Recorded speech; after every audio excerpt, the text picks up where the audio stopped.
Y grabamos la clase. ¿Cómo ves? Buenas tardes. Iniciamos nuestra clase Metodologías de la Investigación para el primer semestre Grupo B. En esta ocasión estamos viendo algo relacionado con la cuestión de convivencia y ciudadanía en el tercer momento. En la clase anterior ya dijimos que el título del tercer momento va a estar reconocido como Tlatoani, Pan y Vino. Vimos también algo relacionado con la cuestión de esta situación de la discriminación en la que aparentemente en México no hay discriminación, pero a todas luces sí hay discriminación. Lo vimos en la película de un cierto personaje donde es una oaxaqueña y que entra a la película, tiene un cierto papel relativamente primordial o principal y la lanzan a los niveles más altos porque esa película está casi dentro de los que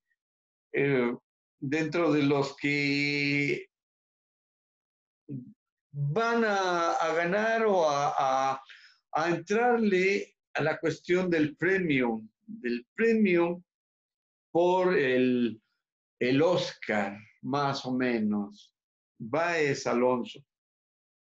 Y entonces, por sus rasgos oaxaqueños, autóctonos y demás, se desata toda una crítica de esa persona que colada y no sé qué más cosas y cómo cómo le echaron a la pobre muchachita en pleno siglo XX. ¿Sí te acuerdas de ese detalle, Durán?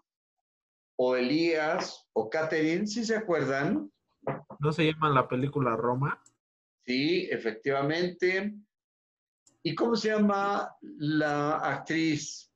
No, es que nunca la vi, profe. Alguno de los otros compañeros, a lo mejor Héctor Elías, pero no el personaje, sino en la vida real. No, profe, no la he ¿No? visto, esa La película, película se no. llama Roma, efectivamente. La ha visto mi mamá, pero yo no. Pregúntale en en la próxima ocasión. Bien, ayer vimos ¿Es algo Yaritza Aparicio? fuerte. Yaritza Aparicio, o no sé cómo se pronuncia. Sí, ella, Yaritza, de un lugar, pero no en la capital oaxaqueña, por el rumbo de Oaxaca de León, por ahí más o menos, en plena Mixteca. Y entonces sus rasgos físicos son de la región, son típicos del lugar. Y entonces, por esos rasgos, se vuelca toda la crítica en contra de ella. Y entonces, en este periodo de esas críticas, se muestra qué tan incómodos son los mexicanos y qué tan algunos otros actores y actrices le dijeron cosas incómodas a esta mujer, pero ella qué, ella actuó bien, ella es una mujer preparada porque es maestra de cierto grado de nivel académico, etcétera, pero ella qué, pues ella entró ahí a esa, ¿cómo se puede decir? A esa película por su característica específica que cumplía con lo que pedía el guión de la película o el rasgo típico de la gente que se dedica a trabajar en ciertas actividades caseras, ¿no? Y es lo mismo que vimos ayer en la cuestión de las castas sociales, en donde la vestimenta, de acuerdo al origen y de acuerdo a los colores de la piel y todo ese asunto, van a formar un mapa típico y característico de la casta social. Y entonces, en pleno siglo XXI, se muestran esos aspectos negativos de la casta social, imagínense. Bien, hoy vamos a ver qué es un tlatoani y vamos a ver cómo vivió el último tlatoani en México o en este lugar, pues que más tarde lo van a llamar como Mesoamérica, Aridoamérica y Oasis América, etcétera, todo este asunto, ¿de acuerdo? Bien, entonces vamos a ver cómo el último tlatoani se expresa dentro de la historia de los pueblos que vivieron en ese tiempo de la llegada de los españoles y cómo defendió algunos aspectos. ¿De acuerdo? Pues vamos a verlo, ¿no? Y vamos a esta parte de... más o menos, ahí está. Bien. Lo vamos a ver y lo vamos a ampliar. Yadira Ocelot está ingresando a nuestro grupo selecto de personas. Bien, el objetivo de la clase de hoy, antes de iniciar, escríbanlo, ya no lo hemos dicho, ¿qué es un tlatoani o qué fue el tlatoani? ¿Cómo se forjó nuestra identidad mexicana? Ahí derivado del mexica o mexica. Y además, cómo algunos dioses que nos trajeron formaron ya parte de la cultura que ahora nosotros tenemos.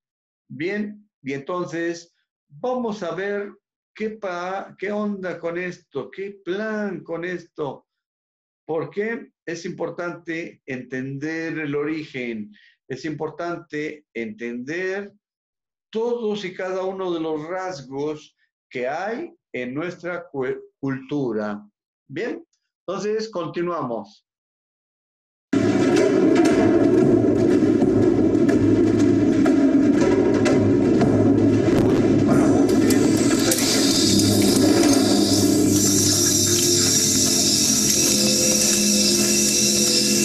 La aventura mexicana de Hernán Cortés comenzó en la isla de Cozumel, frente a la península de Yucatán.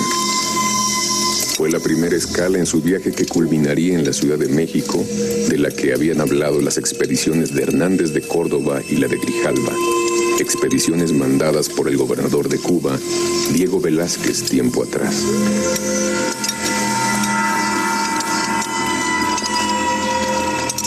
Después de reprender por pillaje a Pedro de Alvarado, su primer capitán, y hacerle devolver lo tomado a los indígenas de la isla, encontraron en el interior de la selva un pequeño templo dedicado a la diosa Ixchel.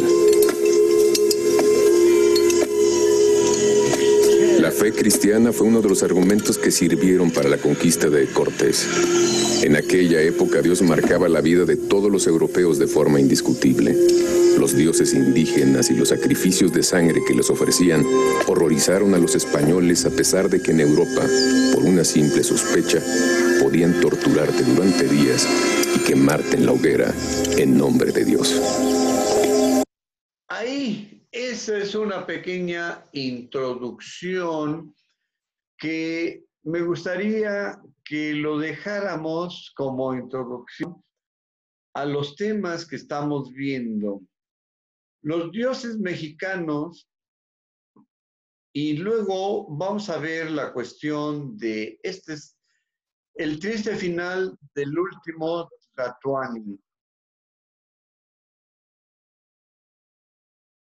Bien.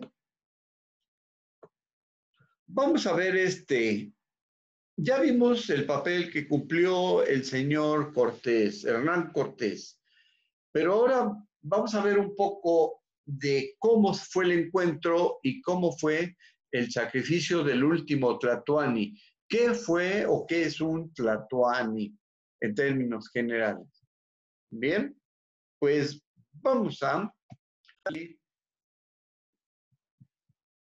este video interesante. Más o menos se llama El triste final del último Tlatoani mexica. Cuauhtémoc, el último tlatoani mexica que dio su vida por defender a su pueblo.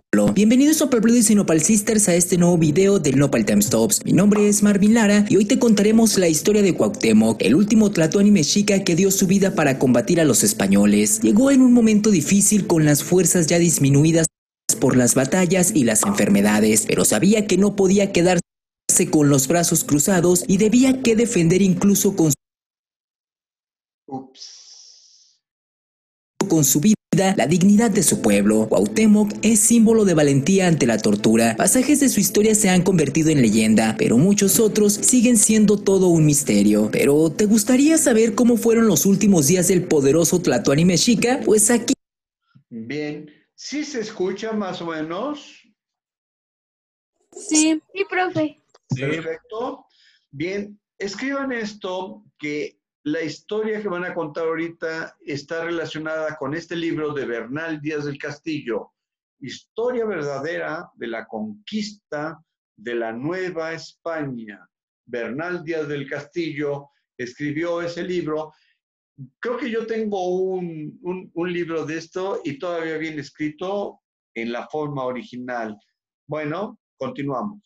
Aquí te lo decimos. Para la elaboración de este video nos basamos en los libros Historia verdadera de la conquista de la Nueva España, en las cartas de relación de Hernán Cortés y de Bernal Díaz del Castillo, en la obra Historia de la conquista de México del cronista López de Gomara, el artículo La conquista de México del historiador británico Hugh Thomas, así también el artículo Los tlatoanis mexicas. Bien, esto es lo que relativamente ellos se basaron en estos libros. En estos libros están basados sus trabajos. Y entonces, a ver, vamos a ver un poquito porque había un comercial y lo quité. Ahí vamos a ver.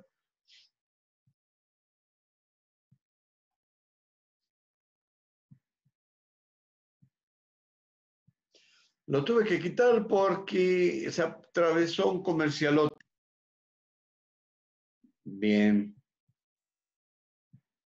Conquista de México es otro documento donde se basan para hacer este video. Británico Hugh Thomas, así también el artículo Los tlatoanis mexicas, la construcción de un imperio del historiador Enrique Vela y el artículo Ixcateopan y los restos de Cuauhtémoc del historiador Eduardo Matos Moctezuma. Así que una vez aclarado lo anterior, ponte cómodo y agarra la botana que aquí comenzamos. Ahí comenzamos.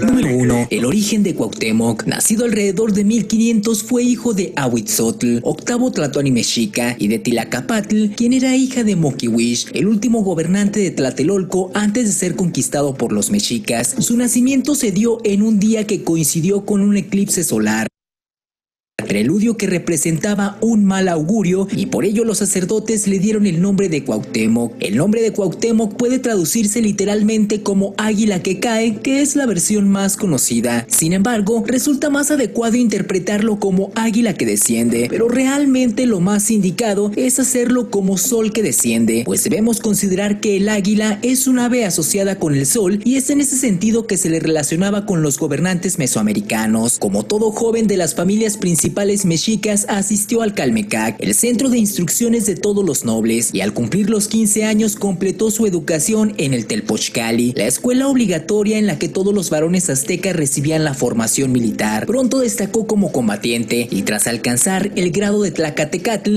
el cual era un título más o menos equivalente al de general, lideró los ejércitos de Moctezuma en diversas campañas, lo que le valió el bando militar de Tlatelolco. Contrario a lo que se supone comúnmente, no fue gobernante de Tlatelolco, Tlatelolco, ciudad que estaba bajo el dominio de Tenochtitlan y era regida por diversos funcionarios designados por el Tlatoani mexica, y Cuauhtémoc era uno de ellos. Número 2. Cuauhtémoc a la llegada de los españoles. Al momento de la llegada de los españoles a Tenochtitlan, Cuauhtémoc ya tenía el cargo de Tlacatecatl en la ciudad de Tlatelolco. Se encontraba entre los nobles mexicas que desde un principio se opusieron a los españoles y que rechazaban las políticas amistosas, así como la bienvenida que les dio el Tlatoani Moctezuma a los invasores. En la conocida escena en la que Moctezuma salió a una azotea en su palacio para intentar calmar los ánimos de los mexicas que protestaban en contra de los españoles, y de acuerdo al Códice Ramírez, Cuauhtémoc le reclamó fuertemente: ¿qué es lo que dice ese bellaco de Moctezuma, mujer de los españoles? ¿Qué tal se puede llamar? Pues con ánimo mujeril se entregó a ellos de puro miedo y asegurándose nos ha puesto todos en ese trabajo. No le queremos obedecer porque ya no es nuestro rey y como hábil hombre le hemos de dar el castigo y pago. Algunas fuentes afirman incluso que de su mano salió una de las piedras que acabaron con la vida de Moctezuma. También participó en la primera línea en la expulsión de los españoles de Tenochtitlan durante la llamada Noche Triste. Número 3. Cuauhtémoc se convierte en tlatoani. Tras la caída de Moctezuma, los nobles aztecas eligieron como tlatoani a su hermano Cuitláhuac. Sin embargo, su gobierno fue muy corto, pues 80 días más tarde cayó. Bear presenta cayó por la viruela, y entonces la viruela lo diezmó hasta matarlo al hermano. Oh.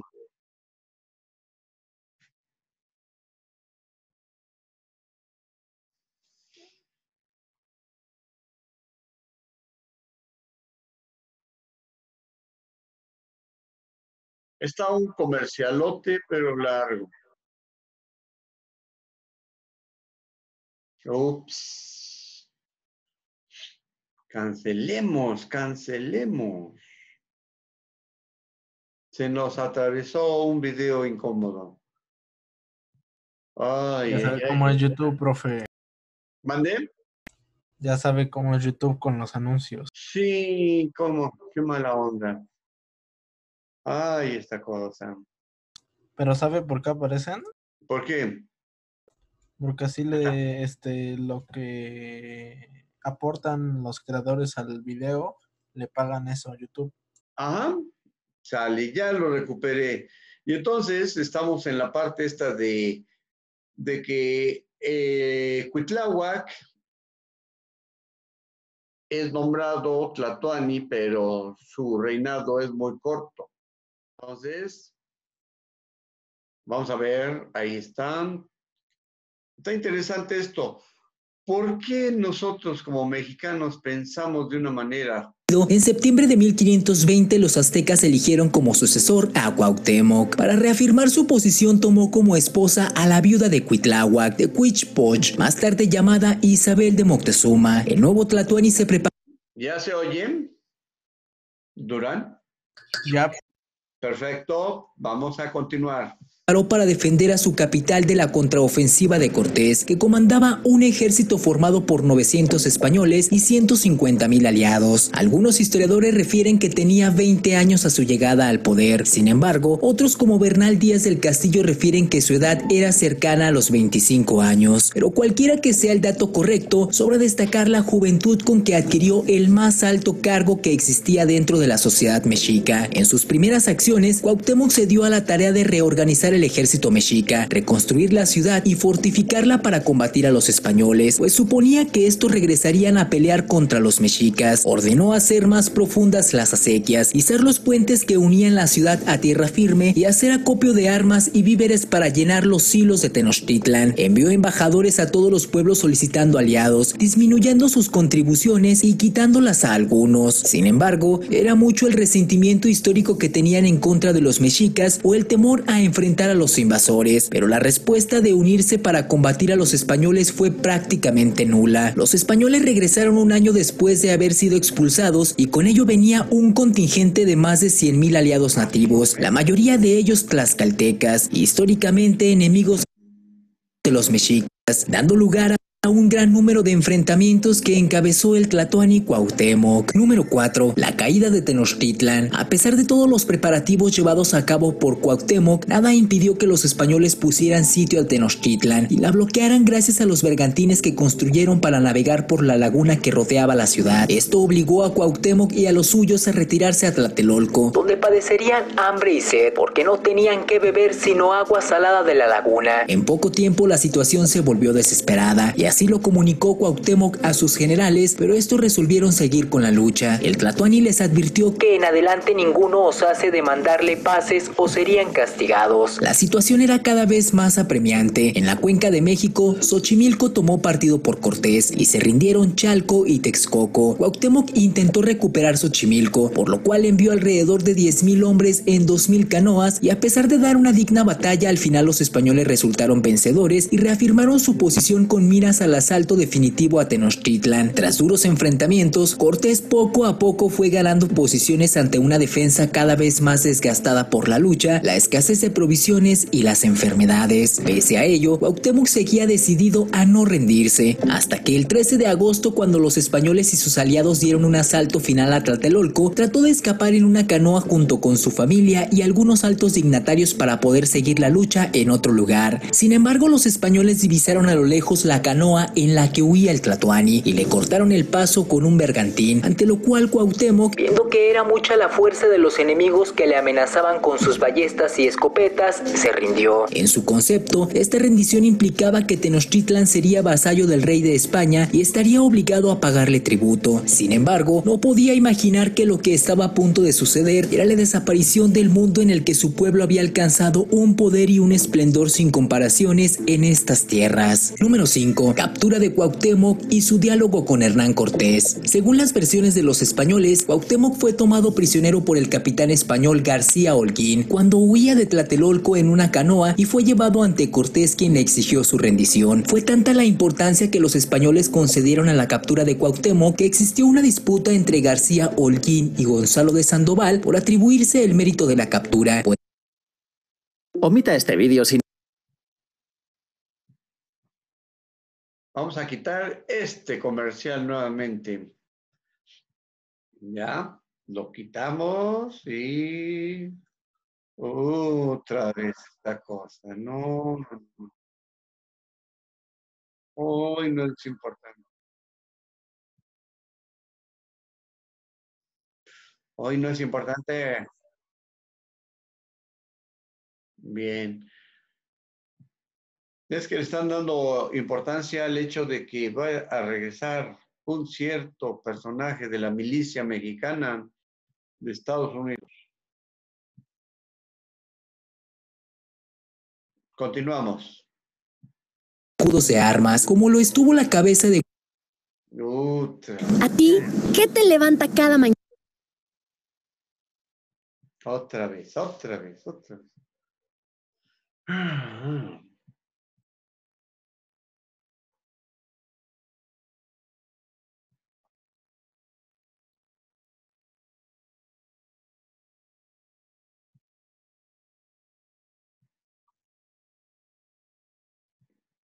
sí, estuvo contaminado nuestro video. Ahorita vamos a darle paso al resumen porque está interesante esto. Hay varios detalles que ver. Hay varias cosas interesantes. Madariaga en el escudo del propio Cortés. Solo en las crónicas españolas se menciona el famoso pasaje en el que el Tlatoani vencido pide a Cortés que le quite la vida con su puñal, pues su misión, la de luchar por su pueblo, había terminado. En opinión de Eduardo Matos, lo que Cuauhtémoc solicitó en realidad, considerando la concepción mexica al respecto, era que se le sacrificara, es decir, que su fin fuera siguiendo el ritual mexica. Cortés, ajeno a estos conceptos y confundido por los intérpretes, quienes le indicaron que lo que el Tlatoani simplemente quería quería era que le quitaran la vida, se negó. Esto seguramente provocó desconcierto y desazón en el tlatoani, que se veía privado de lo que para él representaba al final de cuentas una obligación y un honor, entregarse como ofrenda a sus dioses. Este hecho fue descrito por el propio Hernán Cortés en su tercera carta de relación a Carlos I de España. Llegóse a mí y díjome en su lengua que ya él había hecho todo lo que de su parte era obligado para defenderse a sí y a los suyos, hasta venir a aquel estado, que ahora hiciese de él lo que yo quisiese, y puso la mano en un puñal que yo tenía, diciéndome que le diese de puñaladas y le quitase la vida. Cortés quiso tranquilizarlo y le ofreció reconocerlo como emperador a cambio de que en lo sucesivo le entregara el tributo señalado. Los mexicas reconstruirían la ciudad y seguirían con su vida, pero los hechos desmentirían enseguida aquellas palabras. Aunque Cuauhtémoc siguió siendo en teoría gobernador de Tenochtitlan, sus poderes fueron transferidos a un primo suyo más dócil, Tlacotzin. Cortés consideraba al último tlatoani un hombre bullicioso y temía que organizara un alzamiento, por lo que ordenó mantenerlo prisionero en Coyoacán, cerca de Tenochtitlan, donde él mismo residía. Número 6. El tormento de Cuauhtémoc. Los conquistadores tenían la vista puesta en el oro y particularmente en el tesoro que habían dejado en Tenochtitlan tras su huida durante la noche triste. Ya al día siguiente de la caída de la capital, Cortés se reunió de nuevo con Cuauhtémoc para preguntarle dónde lo había ocultado. Sin embargo, no recibió respuesta del tlatoani. Al pasar el tiempo y no encontrar el oro prometido, los españoles cayeron en desesperación y surgieron toda clase de historias y posibles explicaciones. De acuerdo a Bernal Díaz y López de Gomara, fue el tesorero Julián de Alderete y no Cortés quien solo dio su consentimiento el que ordenó el tormento a Cuauhtémoc y a Tetlepalquetzaltzin, aliado de Tacuba. De acuerdo a estos mismos historiadores españoles y a las acusaciones hechas a Cortés en su juicio de residencia, coinciden en que fueron martirizados mojándoles los pies y las manos con aceite y quemándoselos. Según Bernal Díaz, Cuauhtémoc confesó que 4 días antes de la caída de Tenochtitlan lo echaron en la laguna, así el oro como los tiros y las escopetas que no habían tomado en la postre a Cortés, y fueron a donde señaló Guatemuz, a las casas en que solía vivir, de donde los españoles sacaron de una como alberca grande de agua un sol de oro como el que nos dio Montezuma. Fuentes posteriores atribuyen a Cuauhtémoc sin respaldo alguno un estoicismo pleno mostrado en ese momento, donde se mantuvo firme y no reveló información alguna del tesoro. El libro escrito por López de Gomara refiere que el señor de Tacuba que le acompañaba le pidió permiso para hablar y terminar el tormento, a lo que Cuauhtémoc le miró con ira y lo trató con desprecio diciéndole si estaba él en algún deleite o baño. Una novela histórica escrita por Elogio Ancona en 1870 popularizó la variante ¿estoy yo acaso en un lecho de rosas? De acuerdo al historiador Hugh Thomas, tras este periodo Cuauhtémoc quedó tullido y cojeó, y las heridas de Tetlepalquetzaltzin fueron peores. El doctor Cristóbal de Ojeda fue quien curó las heridas al tlatoani. Años más tarde, el médico declaró durante el juicio de residencia de Cortés que en el incidente se dio tormento a Cuauhtémoc, quemándole los pies y las manos, lo que desmiente la versión que solo fueron los pies. Número 7. El fin de Cuauhtémoc ordenado por Cortés. En octubre de 1524, Cortés salió de Tenochtitlan en dirección a las Cibueras en la actual Honduras para reprimir la rebelión de otro conquistador, Cristóbal de Olid. Decidió llevar consigo a Cuauhtémoc y al señor de Tlacopan, pues creía que si los dejaba en México podían levantar a los mexicas. Tras un año de viaje, un tal Mexicalcingo supuestamente contó a Cortés que Cuauhtémoc se quejaba de que estaban desposeídos de sus tierras y señoríos y mandaban los españoles y que le parecía buen remedio acabar con Cortés y a los que con él iban. Bernal Díaz asegura que Cuauhtémoc confesó su participación en la plática en que se habló de ello, pero sostuvo que no había partido de él la idea y que no se había acordado cuándo se efectuaría el levantamiento. Historiadores como Fernando de Alba y Diego López de Cogolludo avalan la existencia de la conspiración. Tras esto, Cortés, sin haber más probanzas, los mandó a ahorcar, y fue esta medida que les dieron muy injustamente dada y pareció mal a todos. Sentenció Díaz del Castillo. Ya en la horca señala Díaz del Castillo: y cuando le ahorcaban, dijo Guantemuz: oh Malinche, Díaz hacía que yo tenía entendido que este fin me habías de dar, y había conocido tus falsas palabras, porque me acabas sin justicia. Dios te la demande, pues yo no me la di cuando a ti me entregué en mi Ciudad de México. El señor de Tacuba dijo que daba bien empleado su fin por fallecer junto con su señor Cuauhtémoc. No se tiene certeza ni del sitio ni de la fecha exacta de cuando perdió la vida Cuauhtémoc. Los dos testigos presenciales de los hechos que dejaron testimonios escritos Hernán Cortés y Bernal Díaz del Castillo no precisaron ambos datos, aunque algunos historiadores aseguran que fue en Inzamcanac, en Campeche. Número 8. Los supuestos restos de Cuauhtémoc que fueron encontrados. En 1949 se dio a conocer a nivel nacional la noticia de que en el pueblo de Ixcatehuapan, Guerrero, se habían encontrado los restos óseos del emperador Cuauhtémoc. Sin embargo, resultó ser una más de las mentiras de algunos políticos que pretenden cambiar la historia para sacar algún beneficio. El historiador Eduardo Matos dejó claro que los huesos encontrados en Guerrero no pertenecen al afamado Tlatoani y nos enseña que tal idea se sostuvo porque así convenía a los gobernantes en turno. En el lugar se encontraron osamentas, un cráneo y una placa de cobre que supuestamente pertenecieron al Tlatoani. No obstante, estudios médicos y de otro tipo dieron por resultado que los huesos pertenecían a por lo menos 8 personas, que el cráneo era femenino y que al parecer se trataba de un fraude. Sin embargo, no se necesita la presencia física de huesos o de otros elementos. Lo que representa Cuauhtémoc para el pueblo de México pervive por sí mismo. Sus palabras y recuerdo perduran en el tiempo. Muchas gracias no para Brothers sino para Sisters por ver nuestro video, y como siempre la opinión más importante es la tuya, por lo que te pedimos que nos dejes en los comentarios sobre qué otros personajes de la época prehispánica. Bien, tenemos 8 minutos todavía para darle un poquito de atención a esto, a este video. Hay un detalle muy interesante que me llama la atención y en particular que pues es lo que quiero recalcar. Más de 100,000 personas se vieron acompañados de el personaje español mencionado ahí. Y entonces, hasta los de cierto lugar en el sur de la Ciudad de México formaron parte de ese grupo en contra de los mexicas. Tanto odio lo tenían, tanta situación, que pues por eso es que se vieron avasallados y se vieron todavía muy, ¿cómo se puede decir? Pues invadidos en su contra. ¿Qué opina Catherine? ¿Por qué somos así medio malinchistas? ¿Por qué somos de este estilo en el que preferimos algún aspecto extranjero y despreciamos a nuestro congénere o nuestro connacional? Y entonces tiene que ver este asunto. Catherine, José Paulo, ¿qué opina? ¿Puede dar algún resumen?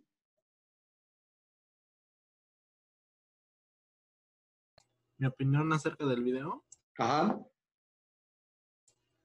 pues porque nosotros ya lo traemos desde genes, o sea, es nuestro, ahora sí que nuestros antepasados se guiaban en eso. Por ejemplo, cuando mencionaron que nuestros dioses, como por ejemplo Tlaloc, que yo conozco ese dios, que es el dios de la lluvia, él veneraban para que sus cultivos crecieran más, incluso decían que si tú plantabas un cuchillo en la tierra, dejaba de llover. Sus creencias antiguas, ¿no? Básicamente.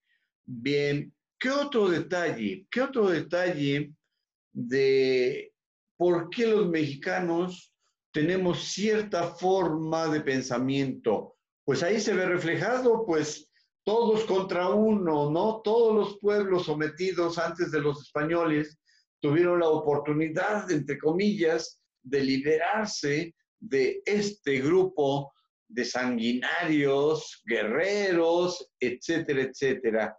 ¿Verdad? ¿Cómo ve? Y todavía se refleja en nuestro tiempo todo ese tipo de situación. Se refleja de una manera muy importante. Tenemos 5 minutos. Se fue el compañero Héctor Elías. Bien.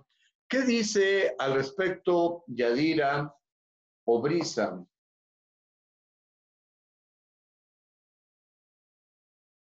Ayúdenos a recordar algún detalle del video.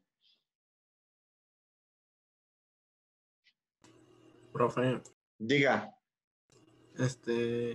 También hemos olvidado nuestras creencias. Por ejemplo, el otro día estaba viendo yo un video donde antes se comía, bueno, nosotros comíamos lo que era el maíz, el frijol, el chile, y cuando llegaron los españoles se olvidó, o sea, ahora sí que esas creencias que nosotros teníamos, porque nosotros al comer eso, podíamos hacer las pirámides, las esculturas, todo. Entonces se fue olvidando con el tiempo y pues ahorita pues solamente los únicos fuertes son los albañiles. Mucha gente, ¿verdad?, que no practica la actividad fuerte. Ya no, por ejemplo, yo pues, no me aguanto ni un bulto de cemento porque pues mi actividad es diferente, ¿sí? Había yo preparado otro video de los dioses mexicas. Ese lo vamos a ver en la próxima clase. Está interesante porque combinada la cuestión esta de el resentimiento en contra de los mexicas, de otros pueblos, los pueblos sometidos a lo largo de todo el imperio, y además la cuestión de cómo metieron la religión en base a cuestiones de mentiras, en base a cuestiones, si, no sé, hay que ver ese video, que hoy tenía yo la intención de que lo pudiéramos ver los dos videos, pero debido a esos comercialotes y a toda esa situación, pues ya no se pudo, pero en la próxima clase, el viernes, lo podremos ver. No, hoy fue nuestro último día, de la primera semana, y por lo tanto, pues vamos a establecer el trabajo.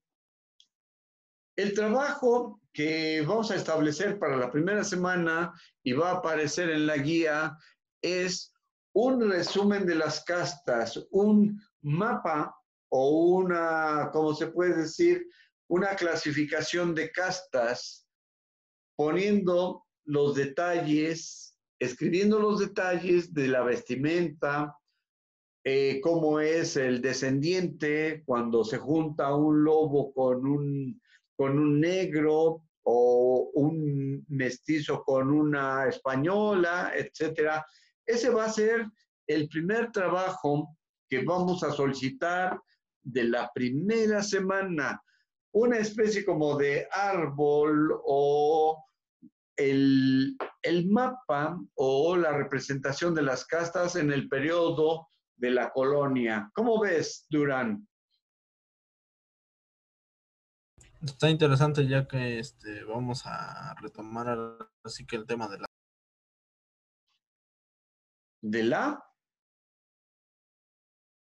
ya no sé yo. De las castas. Ajá. Entonces, eso va a ser nuestro primer trabajo. ¿Cómo ves? Y entonces, la guía la voy a mandar ya en esa semana, pero le voy a mandar a su tutor nuestro primer trabajo. ¿De acuerdo? ¿Quién es el tutor? En este caso, el maestro Juan, ¿verdad? Sí. Perfecto. Entonces, pero ustedes ya están enterados, hacer un mapa de los nombres de cómo es la creación de las castas. Que si Juan Pérez contra doña Petrita se juntan y tienen un hijo y ese hijo es de un grupo diferente, entonces, bla, bla, bla. ¿De acuerdo? Entonces, terminamos ya nuestra clase de hoy.